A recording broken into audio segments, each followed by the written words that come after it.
వచ్చేసింది ఆది శ్రావణం షాపింగ్ అంతటికి అతిపెద్ద కేజీ సేల్ తో పాటు up to 61% of 1+1 offers, combo offers ఇంకా మరెన్నో. CMR shopping mall. ఒకప్పుడు చీకట్లను తరిమేసి 24 గంటల ఉచిత విద్యుత్తో రైతులకు కొండంత అండగా నిలిచిన వ్యవసాయ రంగానికి మళ్లీ కష్టాలు మొదలయ్యాయా? ఉమ్మడి రాష్ట్రం నాటి చీకటి రోజులు పునరావృతం కాబోతున్నాయా? 24 గంటల కరెంట్ ఇవ్వలేం, ఇక రోజుకు 8 గంటల నుంచి 10 గంటల సరఫరాని సాధ్యమంటూ అధికారులు ప్రకటనలు, రైతాంగంలో రేపుతున్న తీవ్ర ఆగ్రహ జ్వాలలు ఇప్పుడు రాష్ట్రంలో ప్రధాన చర్చనీయాంశంగా మారాయి.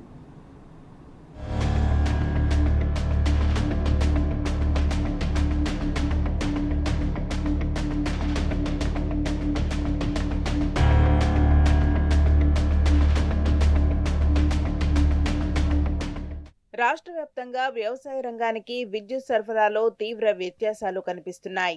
అధికారులు చెబుతున్న మాటలకు, పొలాల్లో జరుగుతున్న దానికి, నక్కకు నాగలోకానికి ఉన్నంత తేడా కనిపిస్తోంది. ఇప్పటికే గ్రామాల్లో లో వోల్టేజ్ సమస్యతో వ్యవసాయ పంపు సెట్లు, మోటార్లు కాలిపోతున్నాయి.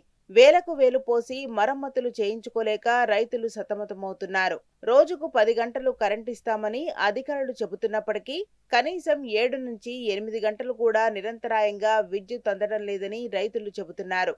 వ్యవసాయానికే కాకుండా గ్రామీణ గృహ అవసరాలకు కూడా 24 గంటల విద్యుత్ సరఫరా సాధ్యం కాదని అధికారులు చేతులెత్తేయడంతో పల్లెల్లో మళ్లీ విద్యుత్ కోతలు మొదలయ్యాయి. విద్యుత్ శాఖ అధికారులు ప్రభుత్వం ప్రస్తుతం ఉన్న మౌలిక వస్తువులు, బొగ్గు సరఫరా, నెట్వర్క్ లోడ్ తదితర కారణాలను చూపిస్తూ 24 గంటల సరఫరా సాధ్యం కాదని స్పష్టం చేస్తున్నారు.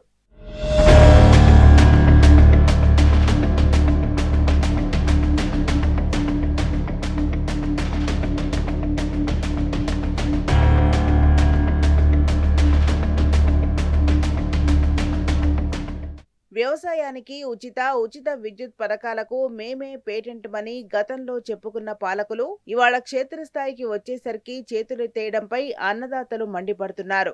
గతంలో ఆనాటి రోజులను తెస్తామని కాంగ్రెస్ నేతలు చేసిన వ్యాఖ్యలు కరెంటు కోతల విషయంలో నిజమవుతున్నాయని అంటున్నారు.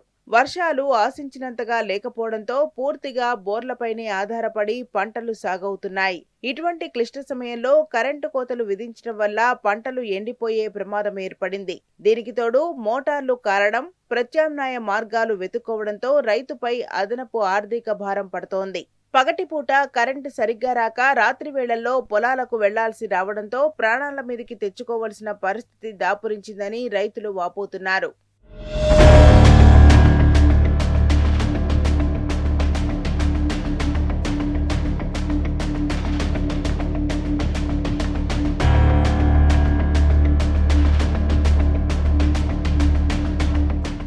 విద్యుత్ డిమాండ్ ఏటికేడు పెరుగుతున్న మాట వాస్తవమే. అయినప్పటికీ దానికి తగ్గట్లుగా ట్రాన్స్ఫార్మర్ల సామర్థ్యం పెంపు, సబ్స్టేషన్ల ఆధునీకరణ, విద్యుత్ కొనుగోలు ఒప్పందాలు సరిగ్గా చూసుకోవడమే ఈ పరిస్థితికి ప్రధాన కారణమని విద్యుత్ రంగ నిపుణులు చెబుతున్నారు. ముందుగా ఉన్న విద్యుత్నైనా లో వోల్టేజ్ లేకుండా షెడ్యూల్ ప్రకారం కనీసం 10 నుంచి 12 గంటల పాటు నిరంతరాయంగా సరఫరా చేయాలని సూచిస్తున్నారు. విద్యుత్ గ్రిడ్ ను బలోపేతం చేయటం, విద్యుత్ ఉత్పత్తిలో ఆటంకం రాకుండా ఉత్పత్తి పెంచటం, మరోపక్క పగటిపూట సౌరశక్తిని వ్యవసాయానికి విస్తృతంగా ఉపయోగించుకోవడం ద్వారానే 24 గంటల విద్యుత్ సరఫరా చేయటం సాధ్యమవుతుంది అంటున్నారు నిపుణులు.